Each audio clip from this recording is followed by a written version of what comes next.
Mjekja e njohur çudit botën. Ky gabim që bëni me fasulet mund t'ju kushtojë jetën. Shumica e njerëzve fillimisht i lënë fasulet në ujë përpara se t'i gatuajnë. Megjithatë, nëse nuk e bëni këtë, mjekët paralajmërojnë se po bëni një gabim vërtet të madh. Edhe pse arrat, farat dhe drithrat janë ushqime të shëndetshme, por për shkak të acidit fitik ato mund të jenë shumë të dëmshme për organizmin e njeriut. Ky acid lidhet me elementë të rëndësishëm të bakërit, magnezit, jodit, hekurit, gjithashtu edhe zinkut, për shkak të cilave ato ekskretohen nga trupi përpara se të arrijnë edhe të kursejnë ndonjë përfitim prej tyre. Para se të fillojmë, bëni një like videos dhe ju lutem klikoni subscribe, do të na ndihmonit shumë. Acidi fitik është një nga shkaqet më të zakonshme të anemisë dhe mungesës së hekurit të vegetarianët, sipas Organizatës Botërore të Shëndetësisë (OBSH), thot endokrinologja Zura Pavlova. Por cilat ushqime përmbajnë acid fitik? Pavlova thekson se tërshëra, orizi, gruri, të gjitha drithrat, gjithashtu dhe fasulet, bishtaja dhe tjera si thjerrzat, kikerikët, bizelet dhe sojat, kanë shumë acid fitik si dhe disa arra si lajthit, bajamet dhe arrat. Pavlova shprehet se një sasi e madhe acidit fitik gjendet edhe te farat e lulediellit, lulkuqes, lirit, kungujve, gjithashtu edhe fasuleve. Të gjitha këto ushqimet përmbajnë një numër të madh të lëndëve ushqyese për të cilat organizmi ka nevojë, duke përfshirë fibrat, ndaj nuk duhet të hiqet dorë prej tyre. Gjithçka që duhet të bëni është të hiqni acidin fitik prej tyre. Një mënyrë është gjithashtu edhe largimi i acidit fitik nga fasulet. Për të larguar acidin fitik nga fasulet, duhet t'i trajtoni ato në mënyrë termike, t'i vendosni ushqimet në ujë një natë përpara se t'i gatuani, t'i vendosni në hir ose të bëni një përpunim të kombinuar me zhytje pastaj ngrohje. Kjo është një nga mënyrat më të mira për të larguar acidin fitik nga këto ushqyes të mirë. Fasulet dhe bizelet janë bishtaja të një grupi ushqimor me bazë bimore që rriten gjithashtu edhe gjërësisht në vendin tonë. Sipas Departamentit të Bujqësisë së Shteteve të Bashkuara, bishtajoret janë një nëngrup perimesh të pasura me lëndë ushqyese. Ato ofrojnë përfitime të shumta shëndetësore me një çmim të përballueshëm, duke përfshirë acidin folik, kaliumin, hekurin dhe zinkun. Bishtajoret bëjnë të ndiheni më të ngopur për më gjatë dhe gjithashtu falë përmbajtjes së tyre të proteinave dhe fibrave, ofrojnë element ushqyes për trupin. Fibrat gjithashtu ndihmojnë në shëndetin e zorëve. Për më tepër, karbohidratet komplekse që ato përmbajnë ofrojnë energji të qëndrueshme dhe bishtajoret madje mund të ndihmojnë në rregullimin e niveleve të sheqerit dhe të presionit të gjakut. Megjithatë, ka më shumë se kaq nga këto ushqime të pasura me vlera ushqyese. Njomja e fasuleve, një praktikë e zakonshme, ofron përparësi shtesë përtej kohës më të shkurtër të gatimit. Këto janë disa nga përfitimet e njomjes së fasuleve, si t'i njohni si dhe këshillat e dobishme për t'i përfshirë ato në dietën tuaj. Sipas USDA-s, fasulet e thata dhe qiqrat duhet të pastrohen dhe të njohen përpara gatimit. Për shkak të madhësisë së tyre të vogël, bizelet e thata dhe thjerrzat zakonisht nuk kërkojnë njomje.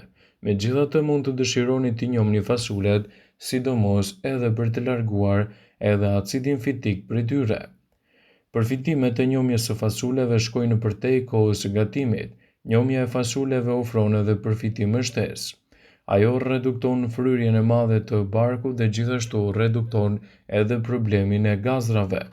Ekspertët këshillojnë njomjen e fasuleve përpara se t'i gatuani në mënyrë që të largoni fryrjet e trupit dhe gjithashtu të sillni edhe një organizëm me tretje më të mirë. Fasulet dallohen shumë nga artikujt e tjerë dhe kërkojnë edhe një përgatitje paraprake.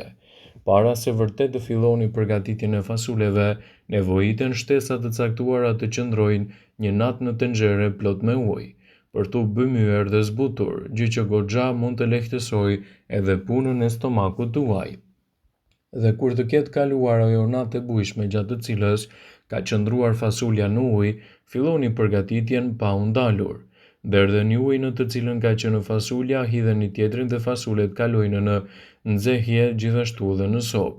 Kur uji vlon, prisni 10 deri në 15 minuta dhe sërish derdhni ujin dhe hidhni ujë tjetër dhe atëherë vloni edhe sërish. Kjo procedurë është goxha e lodhshme, mirë po në shumë raste më shumë se do të ofrojë një zgjerrje më të mirë, do të jenë më të shijshme dhe gjithashtu fasule nuk do të shkaktojnë fryrje stomaku. Kur pas vlimit të tretë të ujit që keni vendosur që është bërë mjaft, atëherë merrni një ose dy qep, varësisht nga sasia e përgatitjes së fasuleve. Fërgojeni në një tenxhere të posaçme dhe pastaj hidheni në enë me fasule. Sipas dëshirës mund të shtoni edhe mish të thatë dhe brinjë ose prosciutto. Ne gjithmonë shtojmë pak më shumë ujë varësisht nëse sa e doni fasulen të hollë ose edhe sa e doni atë të trashë. Por nëse e doni të trashë dhe të largoni tepëricën e ujit, e vendosni në furrë të piqet. Për shkak të shijes së mirë, mund të hidhni edhe speca të vogla djegës ose të grirë në rende. Nga erëzat mund të hidhni 2 deri në 3 kokra piper dhe fletë dafine. Mirë po fletët e dafinës mos i lini gjatë gjithë kohës, por pas rreth 10 minutash i nxirrni nga tenxherja. Në fund të gjithë kësaj shtoni thelbin të grirë të hudhrës dhe specat e kuq të bluar, kështu do të keni edhe një gatesë më të mirë të fasuleve në dietën tuaj. Të thjeshta, të shëndetshme dhe me gatime ekonomike, fasulet janë receta sekrete çdo anëvise shqiptare.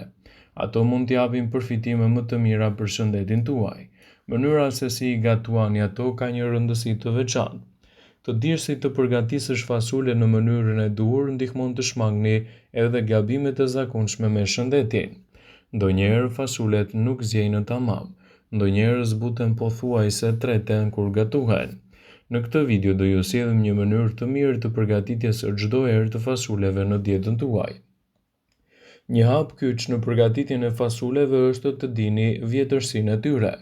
Dhe pse fasulet qëndrojnë deri në 2 vite, sugjeroheni të gatuani brenda vitit përpara se të ju gatuani, duhet i shplani me ujë të bollshëm nga çdo papastërti, si dhe t'i vini ato të qëndrojnë edhe në ujë gjatë gjithë natës për të larguar kështu edhe ndikimin e keq në organizëm. Ato mund t'i zbusni në ujë. Lënia e fasuleve në ujë shkurton kohën e përgatitjes dhe i bën ato më të lehta për t'u tretur.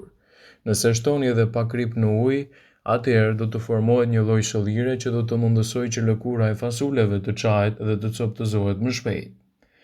Lënia e fasuleve në ujë është një metodë e vjetër e të gjitha anëvisave shqiptare. Këshillohet se mjafton që të hidhni fasule në një enë dhe t'i mbuloni me ujë dhe të shtoni edhe një lugë gjedhe me krip për çdo 500 gram fasule të gatuara. E lini në ujë për 4 deri në 12 orë. Më pas mjafton që t'i kulloni dhe t'i përdorni për recetën tuaj. Ka mendime që përdorimi i kripës në ujë kur zhyten fasulet nuk i lejon ato të zgjejnë plotësisht, por në të vërtetë ndodh që ose fasulet kanë qenë të vjetra dhe kanë kërkuar më shumë kohë për të zbutur, ose ato nuk janë zbutur. Si dhe uji i shtëpisë suaj mund të jetë i pasur me shumë minerale të cilat i japin atij një fortësi. Një tjetër metodë është zbutja e shpejtë e cila mundëson që të përgatisni recetën tuaj në disa orë pa sakrifikuar shijen ose teksturën e fasuleve. Vendosini fasulen në një tenxherë të mbuluar afërsisht 4 gishta me ujë. Tenxherën e lini në zjarr derisa të zjejë. Pasi të ketë vluar, hiqeni nga zjarri dhe e lini në ujë edhe për 1 orë. Kullojeni, shplajeni dhe vazhdoni me recetën tuaj. Ose mos i zbusni me ujë. Ky është një sekret që mundet edhe të mos e dini. Mund t'i gatuani fasulet edhe pa i zbutur në ujë. Mjafton që t'i shtoni në tenxhere ku keni vendosur përgatitjen e recetës suaj dhe i lini për 1 ose 2 orë duke u zgjerë. Këshillohet të keni kujdes me sasinë e ujit pasi me kalimin e kohës ai do të avullojë. Her pas here shtoni ujë, lëng perimesh ose mishi, aq sa fasulet të jenë gjithmonë të mbuluara. Vazhdoni me këtë procedurë derisa do të jenë gati për konsum. Vendosni fasule në një tenxhere, hidhni ujë derisa të mbulohet plotësisht dhe kaloni në zjarr të ngadalë. Sugjeroheni të përzieni shpejt që të mos lejojnë ngjitjen e tyre në fund të tenxheres. Nëse ato bien në fund të tenxheres, do të çahet lëkura dhe fasulet do të zbuten tej mase, duke rezultuar në një pjatë ku disa kokra janë më të forta se të tjerat. Në varësi të vjetërsisë së fasuleve, kohëzgjatja e zgjerrjes së tyre është nga 1 deri në 2 orë për fasulet e reja dhe 3 deri në 4 orë për fasulet e vjetra.